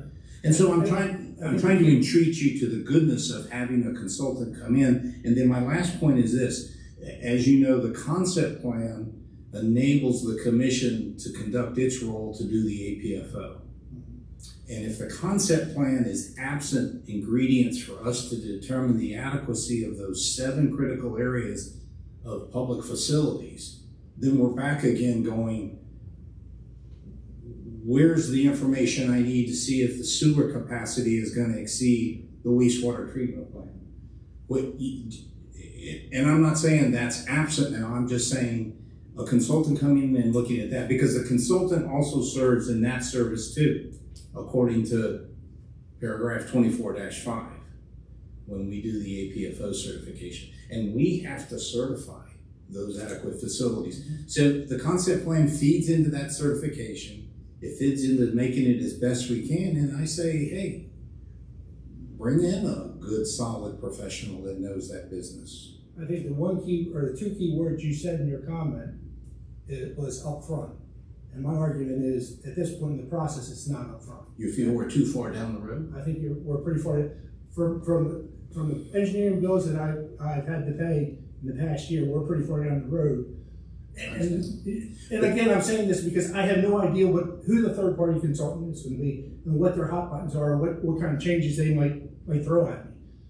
But at this point in the process, like I said, we've basically gone through and done all the layouts, the stormwater management, the grading, and it's been submitted because that's your requirement for a concept plan. It's not where I'm giving you doing something that's not required, but your ordinance requires a lot of this information and calculations done prior to a concept, which a lot of jurisdictions it's done later in the process. Your ordinance and requirements it's done up front.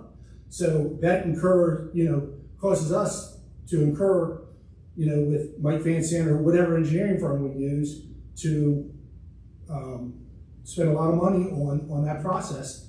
And again, I agree with you, but like I said, I think the key word was you said up front, and at this point, I don't believe that it's up front. I appreciate your response on that. They were submitted in July, I believe, weren't they? No. In June, July? No, we've been through 2 rounds of comments and resubmissions. I don't know the exact date in front of me. It was 6 or 8 months ago we submitted plans. Is this the pre-concept plan or the concept plan you're referring to? Concept. Concept plan. Concept plan. The pre-concept sketch plan was already approved by town council. Right, so I was just wondering when the concept plan was actually submitted.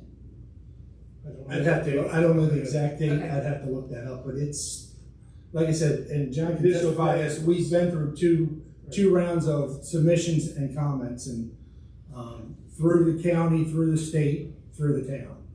So I think, I have 2 things. One is that I think the planning commission hasn't yet seen that. So that's part of the reason that they would be looking now at a consultant, right? Because we haven't seen it. And then the second one is, does the PC have to take what the consultant says and do it? Or is it a recommendation? It's a recommendation. No, Okay. it's simply like the RFP process. That's, okay, thank you.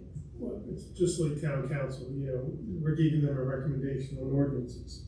They don't have to take our recommendation. So even if they come back and say, well, you have to decrease your density, again, he's already been approved for the density through the town council's pre-concept sketch plan. Right. So I just wanted to address his concerns that, this was gonna mean potential changes because of what the consultant would want, when really it's the consultant making a recommendation to the PC.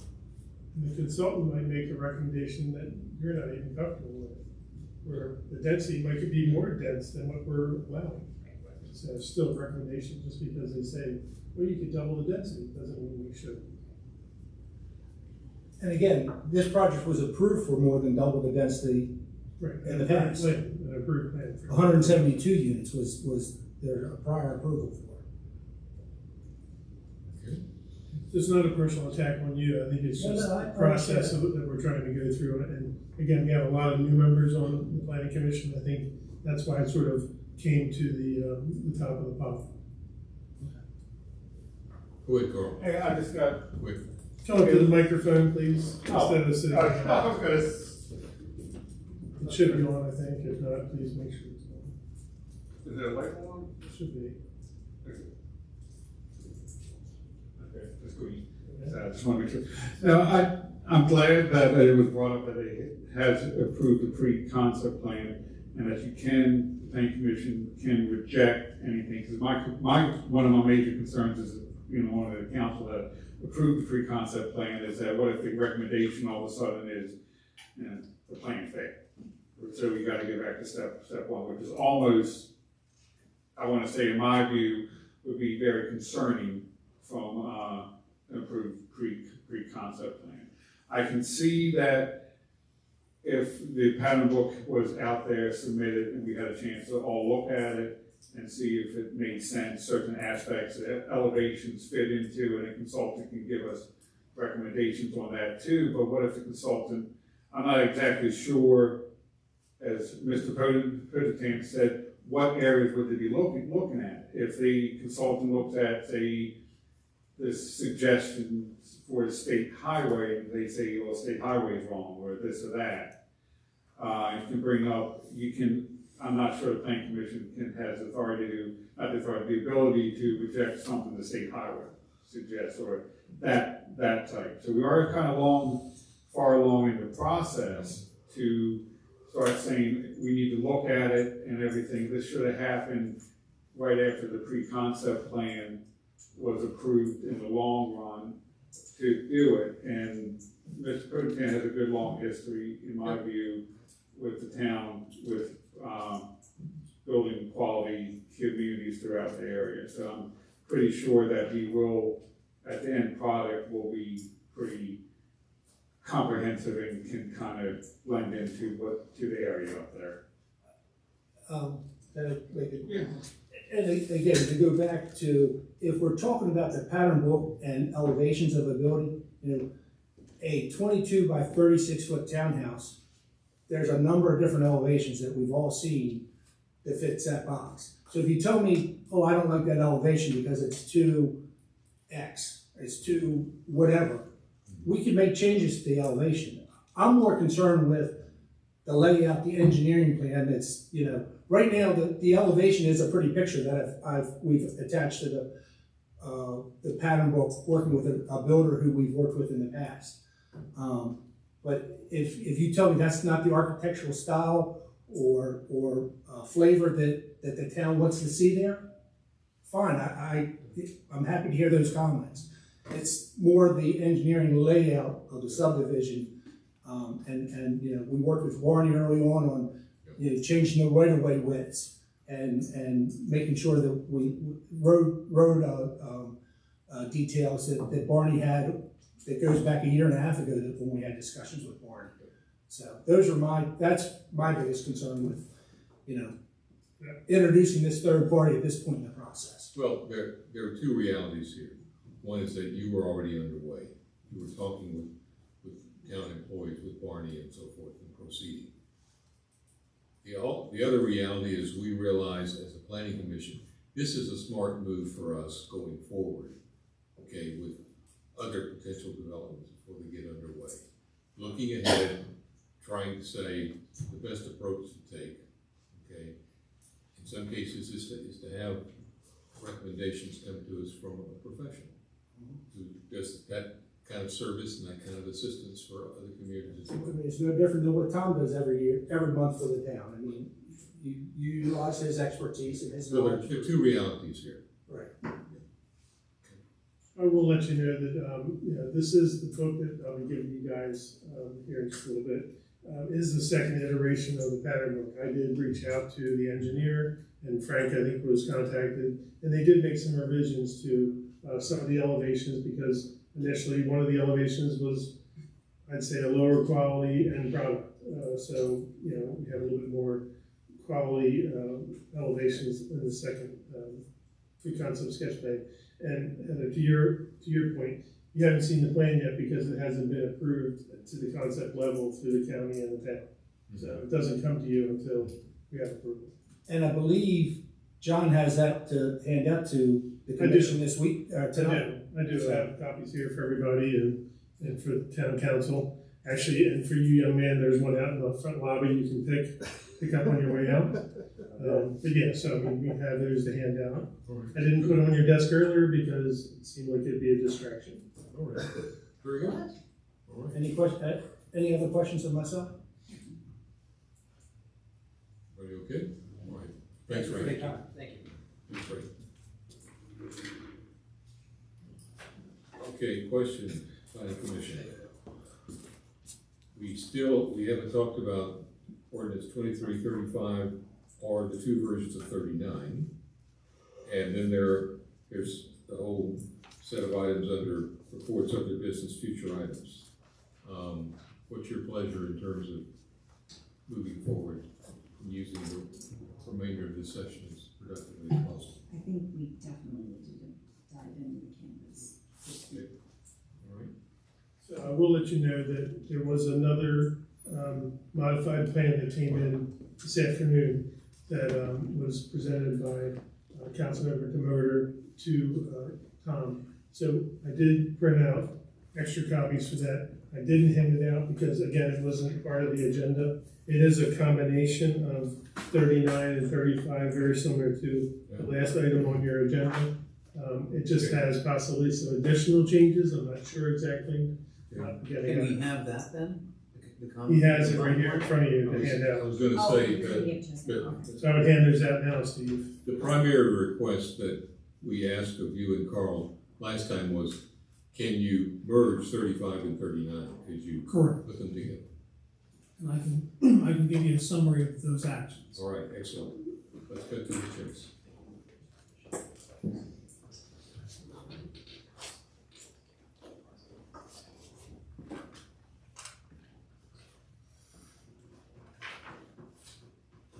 And while those are going around, let me give you a summary of the actions today.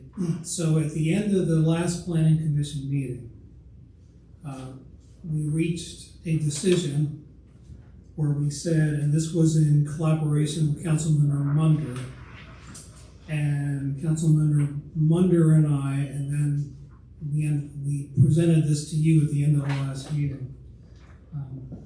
Carroll's ordinance 2023-35 was principally, what he was striving for was prohibiting on-site consumption of cannabis. So we reached an agreement that we would take that portion of Carroll's ordinance, because that was his principal area, and we brought that over into 2023-39.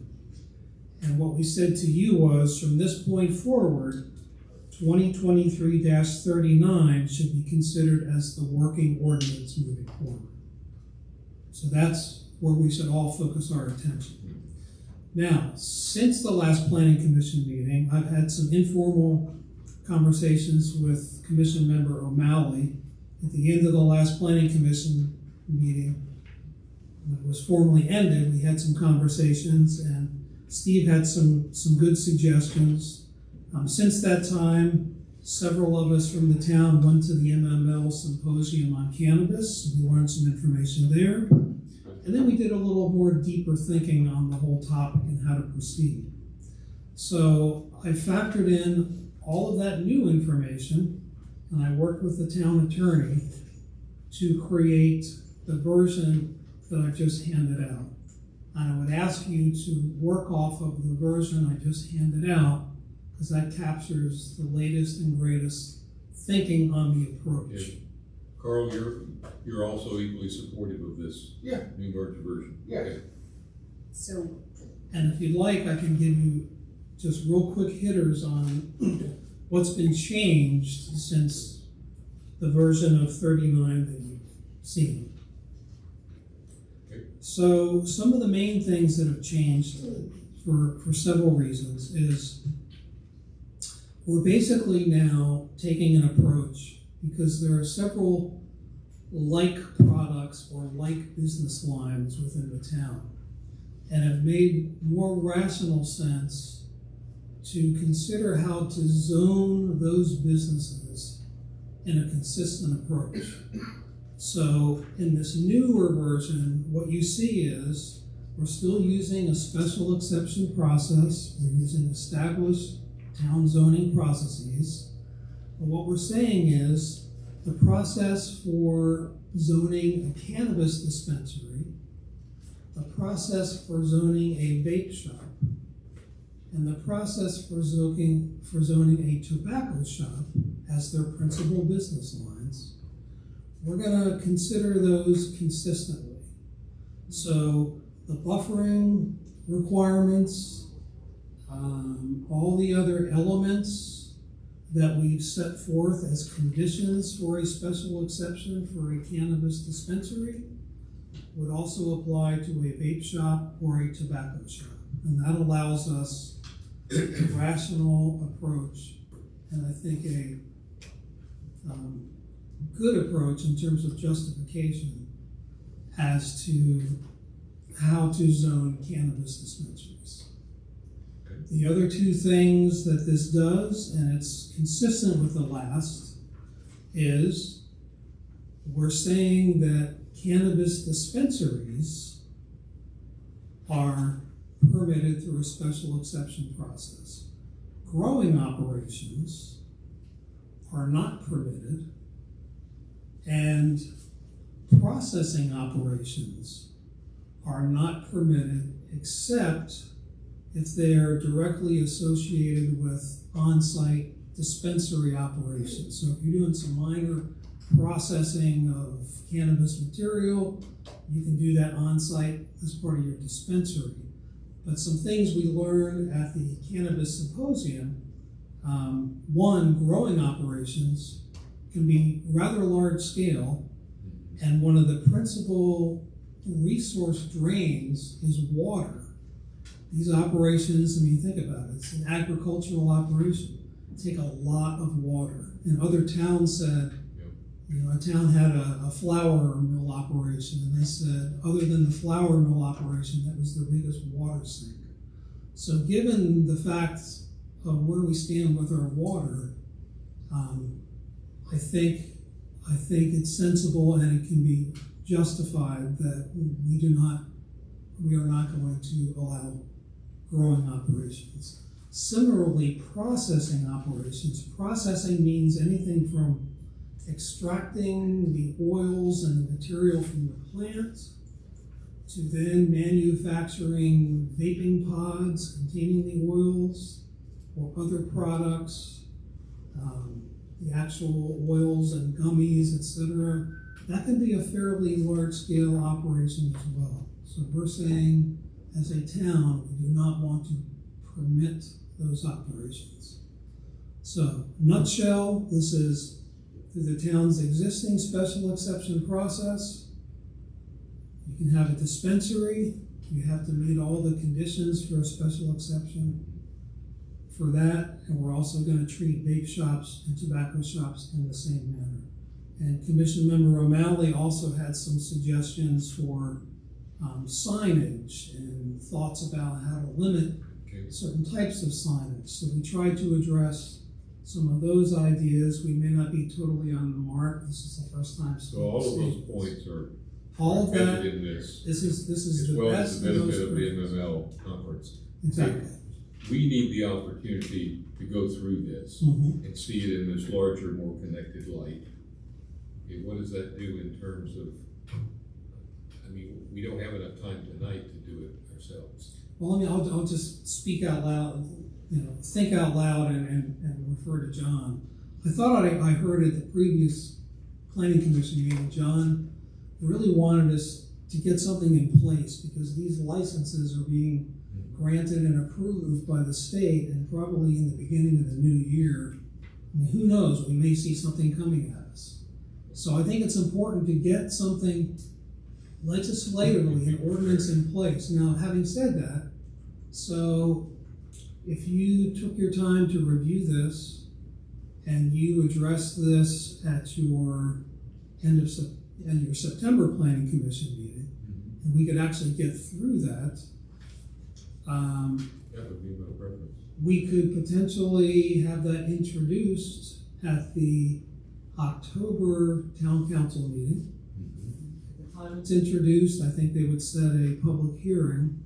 I guess where I'm going is that there seems like there's still enough of a window where the council could approve something at the December Town Council meeting.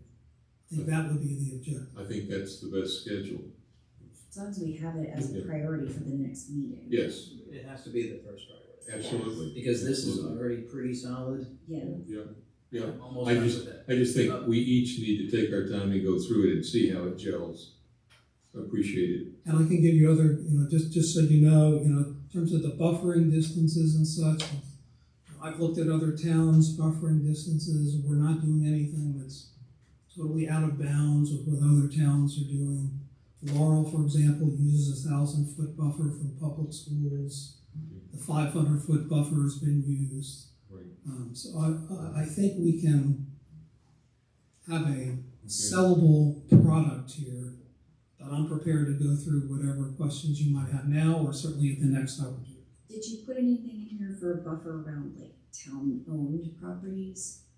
Town-owned property in terms of parks and things like that. Town hall. Yeah, and I don't know if we spoke to town municipal buildings and such. I think it's public parks, isn't it? What? I think you said public parks and schools Okay. and stuff like that. Yeah, Mr. Chair, if I could. Yes. I did want to, if I could, just take a minute at a time and just, I did want to address some things on this. Okay, a minute. Maybe two? All right. But real quick, these ordinances they're very important for the town, and the Planning Commission must keep the long-term ramifications of the decisions in mind, and we must represent the public interest. In fact, I believe we should be, working on matching these and coming up with good cannabis and vape tobacco shops ordinances. Vaping and nicotine and cannabis usage among teens is considered a public health crisis. It's our duty as a commission to work with the council on ordinances that are effective, fair, and protect the citizens of this town. Cannabis dispensaries and vape tobacco shops are legal in the state of Maryland, However, we can provide guidance and zoning to ensure legal access to adults, but help protect our children. Vaping use increases every year among teens. Exposure to tobacco advertising and promotion increases the likelihood that adolescents will start using tobacco. Although most current e-cigarette users obtain their devices through social sources, a considerable proportion are obtained from retail sources, primarily through vape shops and gas stations, convenience stores. Anyone working in schools will notice the drastic increase in usage of vape products with nicotine and THC. Kids are going to rehab in middle school for these things. Usage of these products among teens can lead to increased rates of anxiety, depression, and schizophrenia, heart and lung problems, and other negative effects on developing brains. Other jurisdictions and health experts are recommending governments use zoning and regulation to protect children. Distance storage locations from places children frequent and families frequent. Regulate advertisements and signs. Protect them from exposure to secondhand smoke. Locations have been multiplying around town when it comes to tobacco and vaping, and they are pushing harmful substance on our kids. Exposure to signage, whether they're lights or unlit, product names are all proven tactics to increase usage among children. And we need to work on finding a way to allow adults to purchase these products as well without affecting our kids. And just briefly going over this, there's a lot of stuff that we did talk about on here, but I know everyone, if they could take a chance to look over it on stuff that's in here, I think it's very important. One thing that I did bring up before was the fact that maybe an amortization on things that are already in effect, other jurisdictions have used, and they give them about a 2-year time frame to come into compliance with whatever you have. And I know just quickly looking at some of the signs, most of the signs recommendations is about lighted, but really studies are showing any type of sign exterior besides the place name is harmful to kids, and it's advertising to kids. Okay. So any type of sign really should be included. John, this item needs to be the priority. Yep, I can get that out. First item on the agenda. Just a final. Ralph has a question, I think. Oh, I'm sorry, go ahead. Mr. Chairman, real quick. So at the very high level, as I go in and study this, I just want to reflect upon what is stated in the bill from the state. And so the bill from the state says political subdivision, that would be us, may establish reasonable zoning requirements for cannabis businesses, and I think we're doing that and it's seen in here, but they may not establish zoning or other requirements that unduly burden a cannabis licensee. And so reflecting just on the draft here, have we met that requirement by prohibiting growing, which is a license, by prohibiting on-site consumption, which is a license? I just asked the question objectively. Are we inviting crossing swords with the state bill?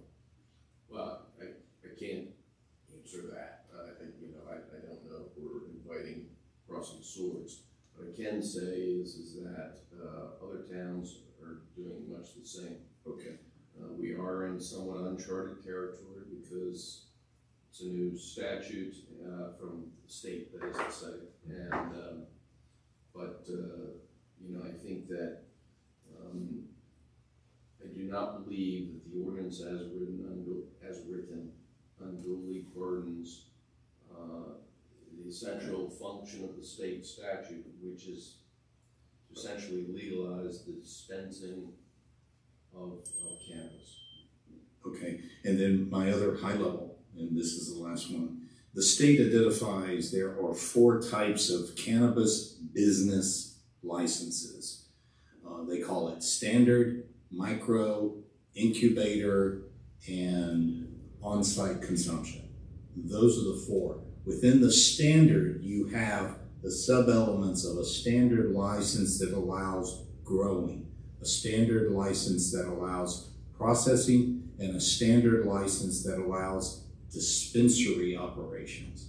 All of those are under a state-issued standard license. What I'm getting at here is when we use the term cannabis business in the proposed amendment, my question is, are you encompassing all such license holders, or are you aiming at just dispensaries? is it fair to say when you address cannabis businesses in the town of Mount Airy, is it any and all license holders as issued by the state?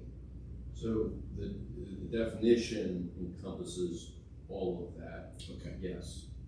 Then if you go into the rest of what this says, it says, okay, if you're growing, you can't do that in the town. If you're processing, say for incidental to dispensing, you can't do that. For dispensing, you may do that in the CC zone, right, by means of a special exception, meeting the specific standards that are set forth in Limited hours, certain distances, yes. buffers, Correct. yeah, Okay. Odor suppression. Yeah. And I guess my closing remark on bringing this up is we do a cannabis business broadcloth, but the state addresses this business in very distinct categories of operations. We seem to be lumping them all together, but I don't want to be too judgmental without diving into it. Well, we're lumping them together when we define what we mean by cannabis business, but we are not doing it in terms of the treatment. Treatment is very different. As I say, growing can, processing in large can, dispensing you can, but under these limited circumstances. I think part of what we're saying is that there may be different types of licenses that the state issues, and that's fine. But now within our town, we're saying, here's where we're allowing zoning-wise, dispensaries and where we're not allowing other types of operations. So they can have a license, but if it doesn't fit our zoning, it doesn't work. And just another clarification, it's not, which I learned at MML, it's not necessarily different license types. You can have a joint license. So for example, someone could have a joint dispensary cultivation license or a joint cultivation processing license. So that's an interesting thing. And then the last point, I do want to, I think we made a good faith effort, Steve, to get a lot of what you were looking for. And I think we've got maybe most of that, but certainly we're looking for more comments. And we are allowed in terms of not being unreasonably burdensome. Again, at the MML workshop, we are allowed to think about the health and welfare of our constituents when we set our zoning for these businesses. All right, thank you. We got it. I think it's apparent y'all have done a very thorough job in putting this together and appropriately Yes, thank you, Council. meeting our needs. This is really great. Thank you. All right. We want to thank our town attorney for the craft. Okay. Thank you. Now, does this move us down to section 8? That's correct.